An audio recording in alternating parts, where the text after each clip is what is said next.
And on the 8th day, God looked down on his planned paradise and said, I need a caretaker. So God made a farmer.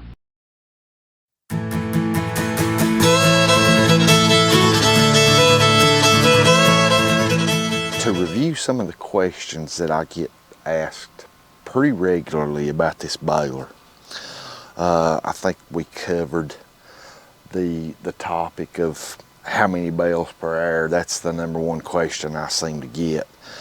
And usually when I get that question, that's an indicator right from the start that somebody's could possibly be looking at the wrong baler for their application. Another common question I get is when someone buys these balers, they say, I noticed that inside these covers, your protective covers on the side and underneath the bale door, that hay gets in there a lot and gets kind of packed up and dirty. Are there any way to keep that hay out of there? And the answer to that is no, not to my knowledge. It seems like a lot of folks buying these balers too are new to baling hay, and that's great. That's a positive. But hay balers in general, and I grew up helping family and friends, and later on when we bought our farm, someone baled our hay for us, and working with folks that was using square balers, your typical small square baler. And I know from even using those that when you're baling hay, it is a dusty, dirty job. And particles of hay are going to be everywhere, including down your shirt and everything. And your baler's no exception. Anywhere that hay, dust and dirt and debris can get in a crack or a crevice, it's going to. And it won't harm your baler unless it just gets piled up and packed in there. And because of that, whether you're using a mini round baler or a square baler or a big 5x5 baler, I don't think it really matters. You need to clean that baler. We clean our baler daily when it's in use. If we bale more than 30 minutes or so in a day, at the end of that baling, I'll stop and take the time to open all of my protective panels on both sides. I'll raise the bale door and pull the lever to lock that bale door open and turn the power off, have everything off of it, and I'll get in there and pull some hay out with my hands and clean it. And then I'll take a little steel leaf blower and I'll blow everything off. One thing another guy told me that I was talking to about the baler, and he had a really good tip. He said, don't never wash your baler. And I agree with that. Water on this baler is not a good thing. You've got all those chains and sprockets and these cylinders in here in your bale chamber, and all that really water could get into those cracks and crevices and start rust forming. I think washing your baler is not a good idea.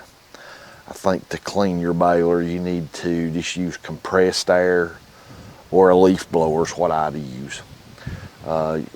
With compressed air, you're going to have to be near an air compressor, but a leaf blower, you just pour a little 2-cycle fuel in that thing and go to blowing it out. It's very portable, easy to use. So take the time every time when you're done with your baler to open your protective covers and blow that hay out, blow that debris and that dust out, and give your chain and sprocket system, if you need to, a quick shot of some lubricating oil.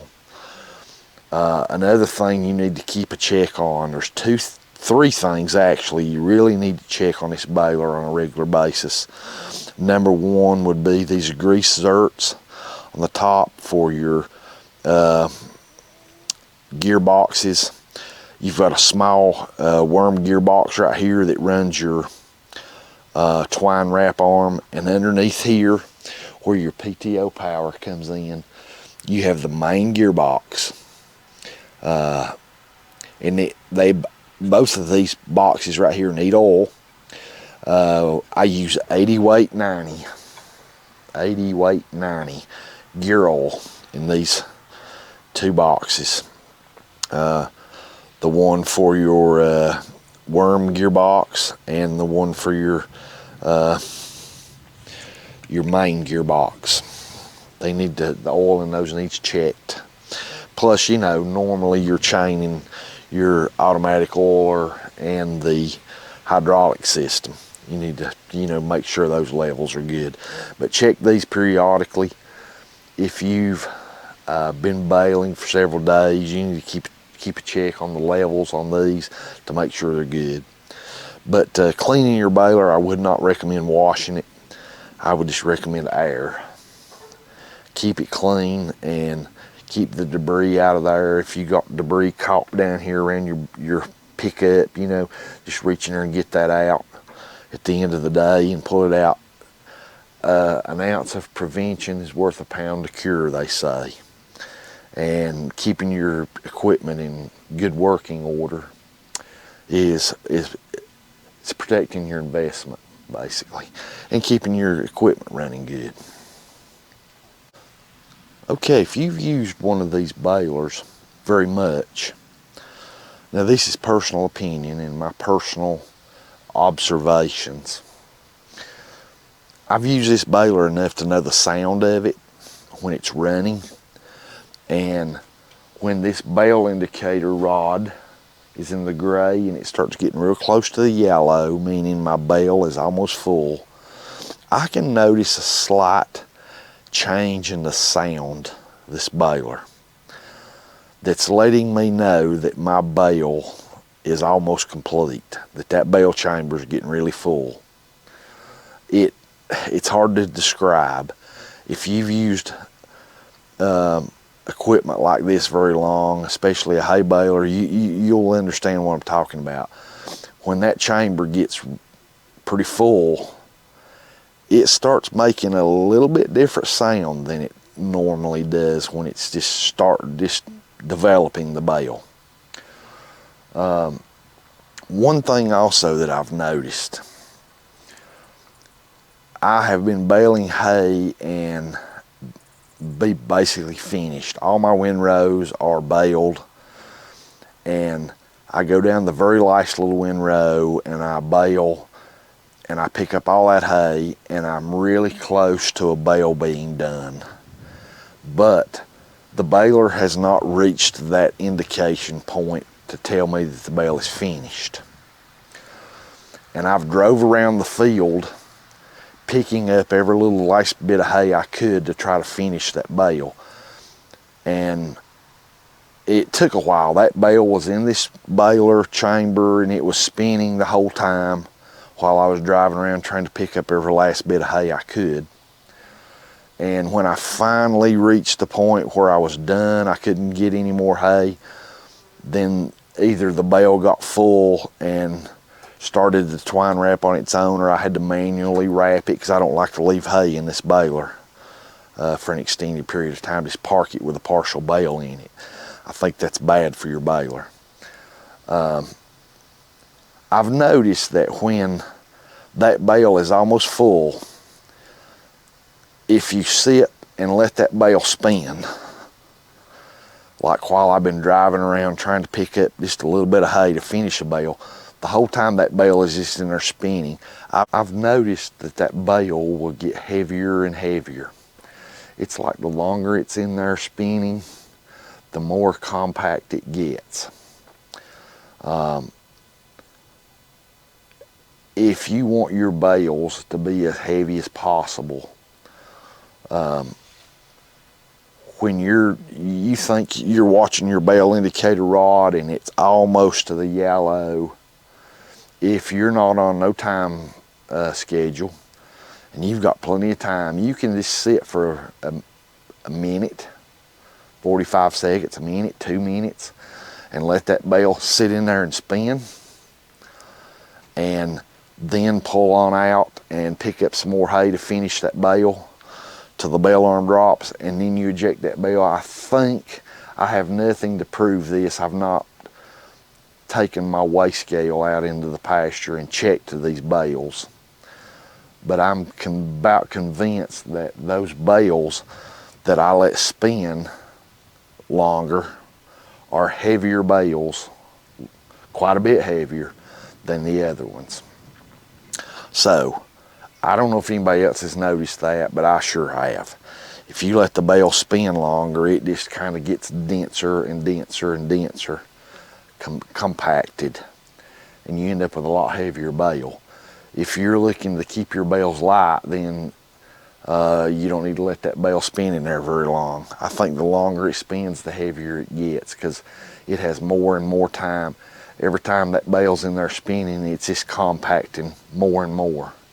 And you're getting a heavier and heavier bale, which could be good, could be bad. It just depends. But I have noticed that, and I'm aware of it when I'm baling, that if I let that bale sit and spin, I'm going to end up with a heavier bale.